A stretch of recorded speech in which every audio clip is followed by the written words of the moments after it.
Kayo po ba mga bossing ko ay isa sa mga nag-iisip na mga pinakamabibisang pamamaraan para po tayo ay swertihin sa ating pong buhay?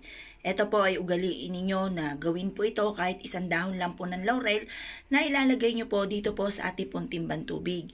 Pwede nyo rin itong lagyan ng konting asin upang sa ganon kayo po ay hindi po malasin. Ang asin ay isa sa mga pinakamabisang pamamaraan para po tayo ay swertihin. Pangalis po yan ng mga kamalasan. At ang dahon ng laurel naman ay pangkalahatan po. Kung kayo ay kung ano ang gusto nyong kahilingan, kagaya ng kung kayo lagi may problema sa pera, bukod sa sipag at tiyaga ay mainam na subukan nyo po ito.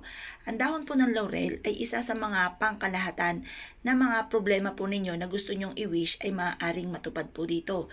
Subok na po ito kung kayo may problema sa pera, pag-ibig, kalusugan, at ganoon din po lagi kang apple of the eye ng mga taong chismoso-chismosa. Lagi kang napag-iinitan po nila na hindi mo naman sila inaano. Or kaya ang dami nyo na pong pinasok na negosyo pero lagi kang nalulugi. Ang dami nyo na naging karelasyon pero hindi ka po makahanap ng forever. Kayo po ay may problema sa inyo pong mga anak.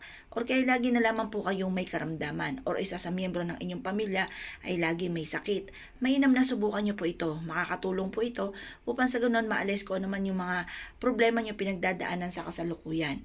Kung kayo po isa sa mga naniniwala at gusto nyo po itong gawin nyo po ito kada kayo maliligo sa umaga at lagyan ng kapranggot na asin. Pagkatapos nyo po maligo, humarap po kayo sa may silangan at manalangin ng taimtim at i-claim nyo na po ang swerte. Ugaliin nyo po ito at ito po ay isa sa mga pinaka-powerful na pamamaraan para po tayo swertihin sa ating pong buhay. Kaya kung kayo pinaniniwala, ay siya ay good luck po sa inyong lahat.